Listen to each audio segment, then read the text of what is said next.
What's happening, folks? Geologist Philip Prince back again, talking about more Carolina bays. Looking at my favorite bays in the entire state of South Carolina here. These are near the town of Ward in Saluda County, and they are particularly interesting because they sit up on top of a ridge.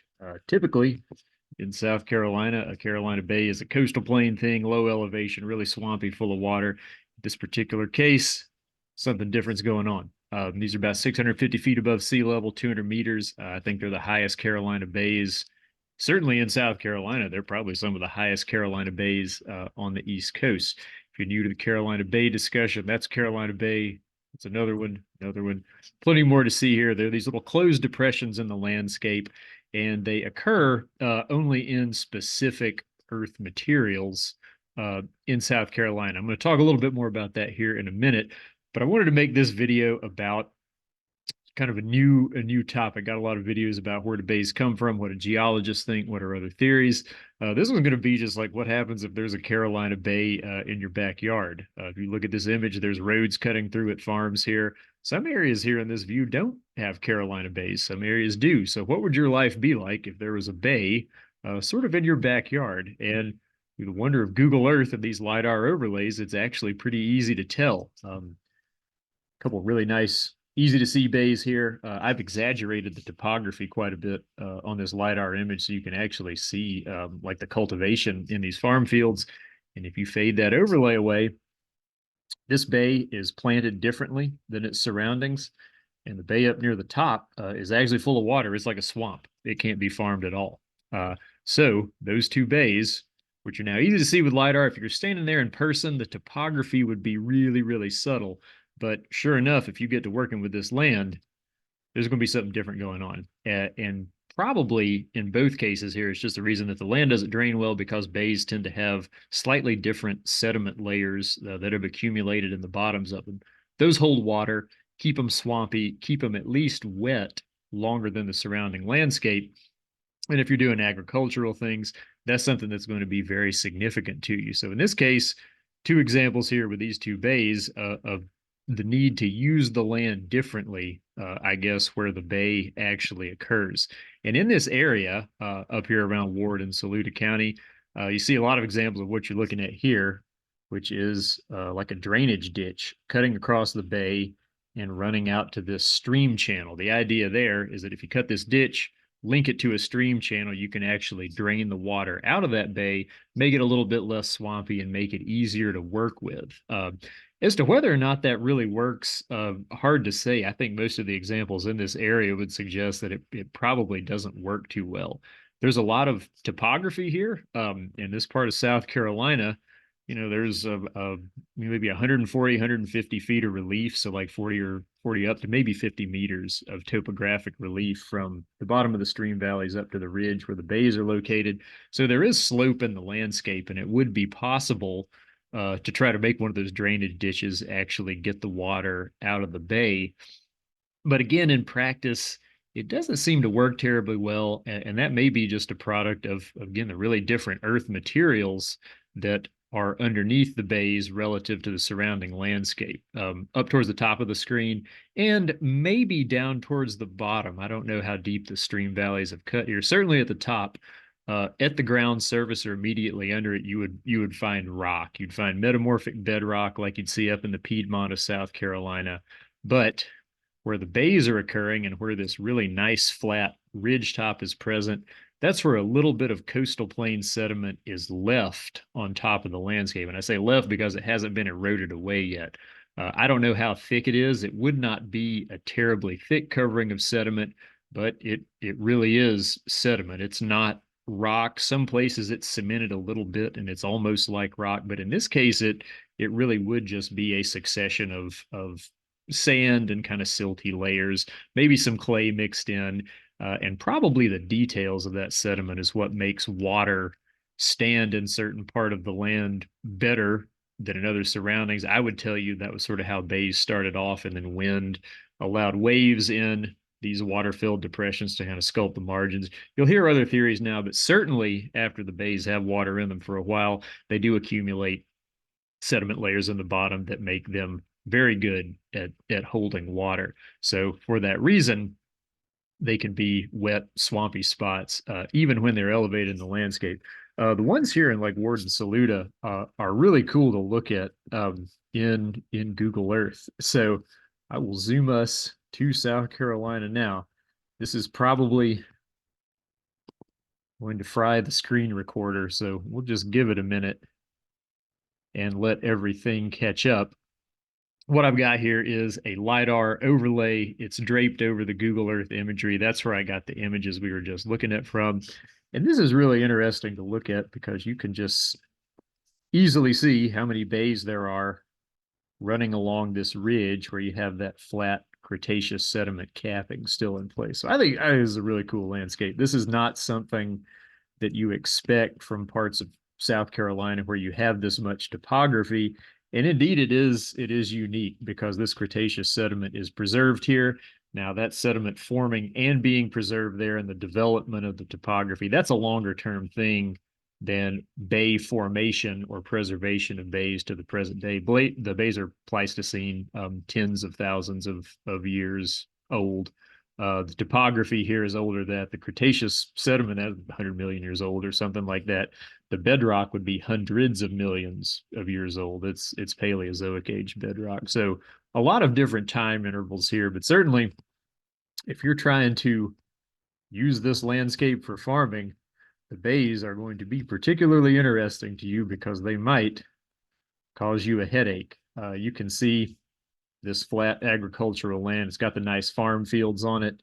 If you fade that overlay back in, matches up very nicely where you see those bays. And once you know what to look for, you can start to pick out bays without even having the LiDAR there, because you'll see these kind of oval-shaped depressions.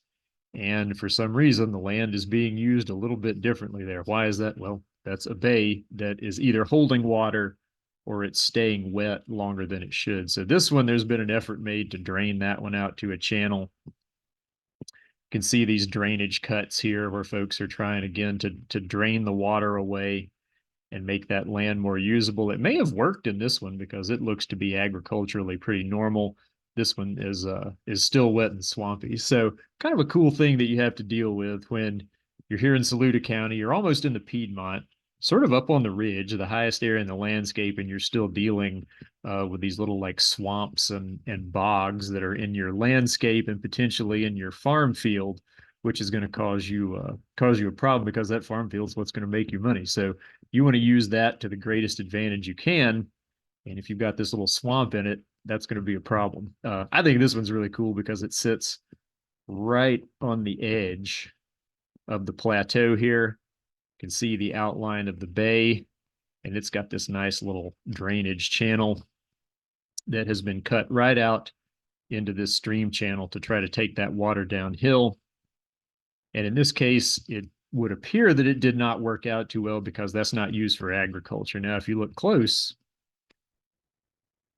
people are actually living here. Got trailers and houses around there, got the road cutting through it.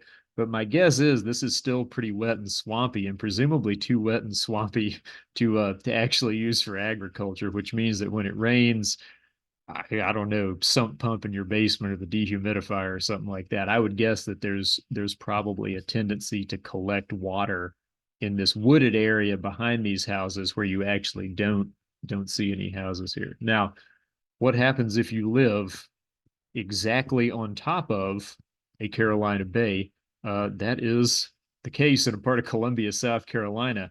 And in this example, you really don't see any difference between where the bay is located and the surroundings. If you're looking at the elevation model on the screen, you might see the bay right there in the middle of the screen. Try to zoom in slowly so the screen recorder can keep up. And there it is. You can see the outline of the bay very nicely. See that gridded pattern of the streets here in Columbia very nicely as well, cutting right across the bay. And if you fade this one out, there's no indication that anything is different where that bay is located. Again, my guess would be that maybe your yard would stay wet longer or something like that after it rained, but that did not present any disruption to folks developing this part of town. If you zoom out here a little bit, This is another location where you have that bay developed on an upland. It's up above these surrounding channels. Downtown Columbia proper is in this area, state house, high rises, things like that. The Saluda River and the Broad River come together to form the Congaree. And that bay is hanging out just on this little bit of flat upland surface with coastal plain materials that are susceptible to bay formation. But this one hasn't really caused anybody any problems. It would be interesting to know if folks that live there have any idea that they're living on this particular landform. That, yeah, it's topographically settled, but because of its tendency to hold water, you might end up with some expression of that in your day to day, which might be a wet yard, wet basement, something like that. Moving down southeast of Columbia, there's a few more really cool ones to look at in terms of this question of like, what if there's one of these in my backyard? This is the McIntyre. It's like a National Guard base, air base, something like that. You fade this overlay, you can see the runways very nicely. And sure enough, on that McIntyre base, there's plenty of Carolina bays. And again, you see what look like these little drainage channels that are maybe trying to get some of that water out of there. And I'm sure the folks that constructed this installation, and if you live or work there now, you would be aware that there are these particularly wet spots within the landscape that sure enough are Carolina bays. Now, this area in particular is cool because you almost don't even need LIDAR to find bays here. You can just see them as all these little dark spots in the landscape. And of course, there's a lot of them sitting in the middle of these farm fields. And it's, again, kind of unusual because typically further east of here at even lower elevation, the bays are too wet to mess with. Nobody would even attempt to farm them. They're just going to be like kind of like an oval shaped swamp in the landscape. But here, it's like they don't quite hold enough water to prevent people from trying to work with them, but they would probably still cause you a headache or two. And I really like this one. This one's cool because it sits sort of like in the backyard of these houses, right in the middle of this nice field. This looks like a bunch of pretty cool houses here. Nice open space. This has had agricultural history. You can see these rows going down underneath the dark area. That's dark because it's got shallow standing water in it. And if you bring the LIDAR back up, that's definitely a Carolina Bay. And it keeps a little bit of standing water. Here's a smaller bay next to it that may not have standing water in it, but it's obviously wetter than its surroundings, and it's still darker. And that may be because of the grass hasn't browned out there yet, or there may be just a little tiny bit of water like in the rills that are left over from the agricultural use. I don't know for sure. One way or another, if you had water like this standing in your backyard in this part of South Carolina in warmer months, that would be like a mosquito hassle for sure. That would be something, in fact, that you might be interested in trying to drain just to make your back porch sitting a little more bearable. But in this case, it's not possible to do that. This is such a flat landscape. It's really different from Ward and Saluda County. There's not enough topography or slope to have any hope of draining a bay like this. So you're just going to have that wet spot in your field there, or your backyard, sort of in this case, and there's really not a way around that. Really high bay density here. That may be an expression of the nature of the sediments that the bays have developed in, and that may also be a reason that they drain just enough that you don't have standing water year round, but they do keep water and stay a little bit wetter than their surroundings. And if you cruise around here, you can see all sorts of these sort of round or elliptical dark spots in these agricultural fields. And all of those are little Carolina bays that, again, are draining just a little bit differently from the surrounding landscape.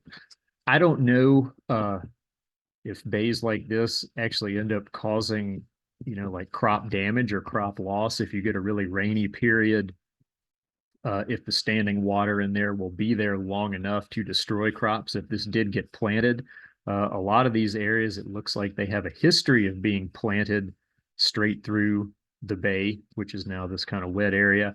I would be curious to know that because some of them, they occupy a pretty good chunk of a farm field, and that would definitely be money lost.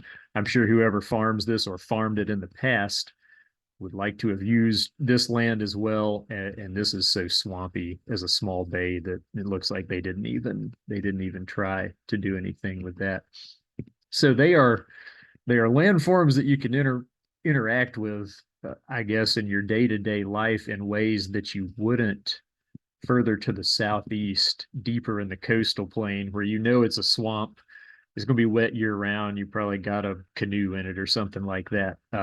Not quite the case here, but something that you would certainly be acutely aware of if you're using this land. And you might have wondered if there was a way if you could like do something about it, get rid of that standing water or that tendency to hold water. And I would say probably not in a place like this. Back up where there's a little more topography, yeah, you might have a chance. But here, that wet patch is going to be there. And if you look over this area, plenty of them. They're all over the place. And this is one spot in South Carolina where the land use kind of combining with the presence of the bays makes it in some respects almost as easy to find them just in aerial topography as it does with one of these cool lidar overlays.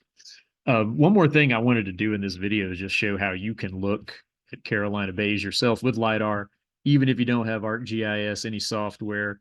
If you just have a web browser, type in National Map Viewer,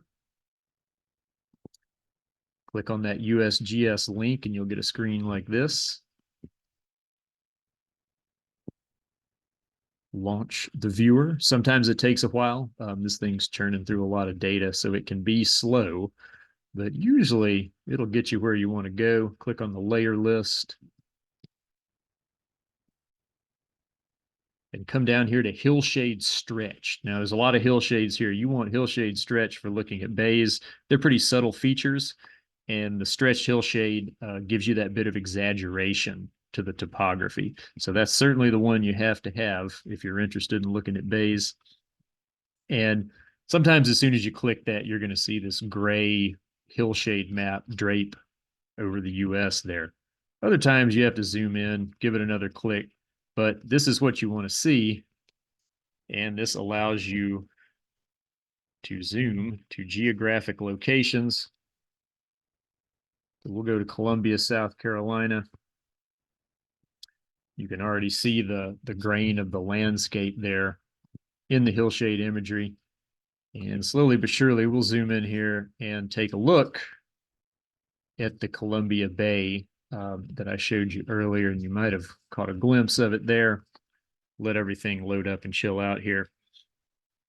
So you can see the gridding of the streets. There's the faint outline of that bay. Business as usual in these houses, unless it rains really hard, I guess. And you can just pan all over the state or all over North Carolina, Georgia, Virginia, up into Maryland and Delaware. Anywhere you want to look at Carolina Bays, this will take you there. And they're not hard to find. If you go to parts of the landscape that happen to have a high concentration of bays, it's pretty obvious. And you can zoom in quite close to them and maintain a lot of detail. And just like I was showing you earlier, you can see